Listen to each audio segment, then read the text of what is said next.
saya Jayang Alim Hidayat. Perkenalkan, nama saya Muhammad Zidan.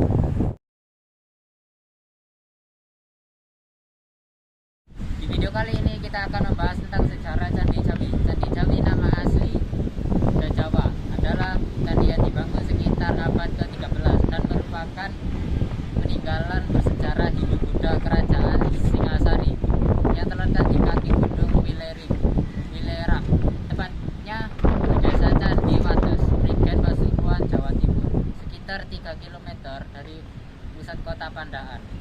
Struktur candi yang bagian bawahnya dari batu hitam dan di bagian atasnya dari batu putih. Candi ini terletak di pertengahan jalan raya antara Kecamatan Pandaan, Kecamatan Prigen, dan Prigenikukan. Candi Jawi banyak dikira sebagai tempat pemujaan atau tempat peribadahan Buddha, tetapi sebenarnya merupakan tempat yang pendarmaan atau penyimpanan abu dari raja terakhir Singasari. Kertanegara, sebagian dari abu tersebut juga disimpan pada Candi Singhasari. Kedua candi ini adalah hubungannya.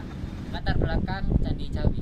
Dalam Negara Kertagama buku 56 disebutkan bahwa Candi Jawi didirikan atas perintah raja terakhir Kerajaan Singasari Kertanegara untuk tempat beribadah bagi manusia, umat manusia beragama Siwa Buddha. Raja Kertanegara adalah seorang penganut ajaran sinkretisme Siwa Buddha.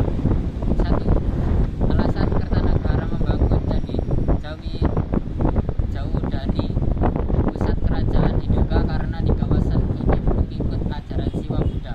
Meskipun Kertanegara dikenal sebagai raja yang masyhur, ia juga memiliki banyak musuh di dalam negeri. Kidung Panji Wijaya Karma misalnya menyebutkan terjadinya pemberontakan Kelana Bayangkara. Negara Kertagama mencatat adanya pemberontakan Jayaraya. Ada dugaan bahwa kawasan Candi Jawi dijadikan basis oleh pendukung Kertanegara. Dugaan ini timbul dari kisah sejarah bahwa saat Wijaya menantu Kertanegara melarikan diri setelah Kertanegara dikudeta raja bawahannya. Jayakan uang dari gelang-gelang atau daerah Kediri. Ia sempat bersembunyi di daerah ini sebelum akhirnya menguasai ke Madura. Struktur dan kegunaan bangunan Candi Jawi. Candi Jawi menempati lahan yang cukup luas, sekitar 40 kali 60 meter persegi, dan terbuat dari batu adisian yang dikelilingi oleh pagar bata setinggi 2 meter. Bangunan candi dikelilingi oleh parit yang saat ini dihiasi oleh bunga teratai. Bentuk candi berkaki siwa berpundak budak. Ketinggian candi ini sekitar 24,5 meter dengan panjang 14,2 meter dan lebar 9,5 meter. Bentuknya tinggi ramping seperti candi Prambanan di Jawa Tengah, dengan atap yang bentuknya merupakan paduan antara stupa dan kubus bersusun yang meruncing pada puncaknya. Pintunya dipakai alasan untuk mempertegas bahwa candi ini bukan tempat pemujaan atau pradipsana atau upacara penghormatan terhadap dewa, disebut dewayatnya atau dewayajina, karena biasanya candi ini peribadahan menghadap ke arah bumi, tempat yang dipercaya sebagai tempat persemayanan pada dewa. Candi Jawi justru membelakangi Gunung Penanggungan, sementara arti lain pemujaan dan posisi pintu yang tidak menghadap ke gunung karena pengaruh dari ajaran Buddha. Keunikan Candi Jawi adalah adanya relief di dindingnya. Sayangnya relief ini belum bisa dibaca. Bisa jadi karena bahasannya yang terlalu tipis atau karena kurangnya informasi pendukung seperti dari prasasti atau naskah. Ketika menurut Plato, filsafat keindahan. Menurut Plato, merasa keindahan adalah cinta kasih karena atas penciptaan, maka kita manusia selalu ingin kembali menikmatinya. Apa yang telah mencintainya itu.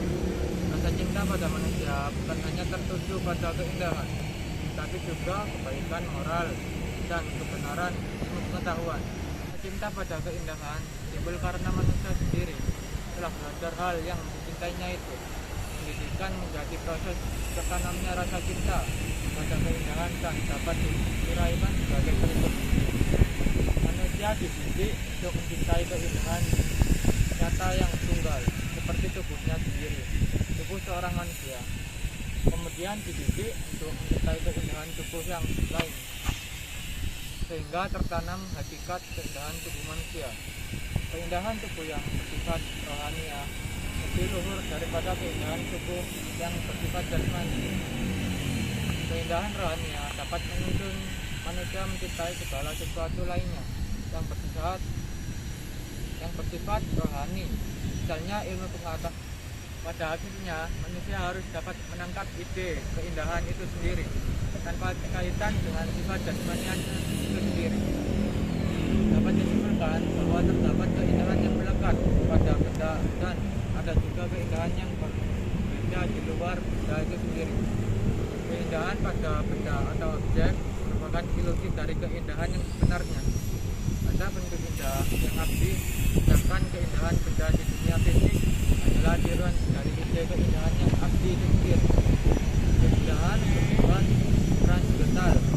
Ada keindahan yang sederhana dan ada keindahan yang kompleks. Estetika menurut Aristoteles berbeda dengan Plato.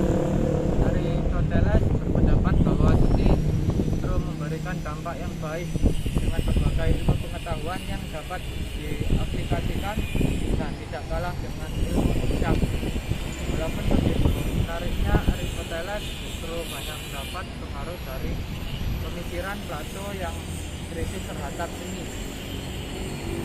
Estetika menurut Agustinus, pemikiran seni Agustinus sering juga disebut Neoplatonisme atau pemikiran Platonisme yang baru. Pokok pikiran klasik dari Plato mengenai harmoni, keteraturan, dan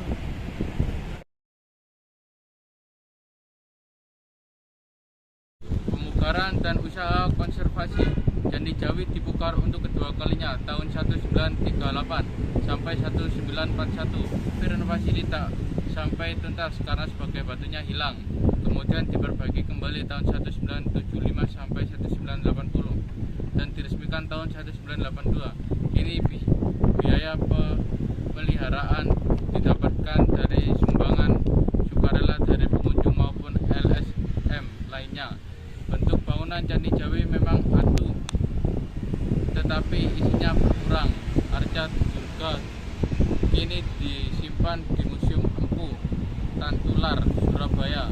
Lainnya disimpan di Museum Trawulan untuk pengamanan, sedangkan yang lainnya lagi seperti arca Brahmana tidak ditemukan, mungkin saja sudah berkeping-keping. Di gudang belakang candi memang terdapat potongan-potongan patung. Selain itu terdapat pagar bata merah seperti yang banyak dijumpai di bangunan pada masa kerajaan Majapahit. Pemindahan peninggalan bersejarah. Arca-arca peninggalan yang ditemukan di Candi Jawi telah dipindahkan sebagian besar ke museum dan sebagian tempat ke komersial. Perpindahan arca-arca dari Candi Jawi ataupun candi lainnya mendapat banyak kritik sejarawan dan masyarakat setempat, karena walaupun pada satu sisi memang tepat untuk menghindari dari pencurian, pemindahan ini dianggap dapat mengurangi substansi sejarah peninggalan tersebut hingga menjadi tidak lengkap untuk diapresiasi. Arca-arca yang dipindah dari lingkungan aslinya menjadi kehilangan nilai historisnya. Arca Candi Jawi yang disimpan di Hotel Park Malang sebagai contoh memang terawat baik, tetapi dianggap tercabut dari nilai historis dan ritualitasnya, serta menjadi suatu hal yang cenderung dilematis. Jadi ini tadi adalah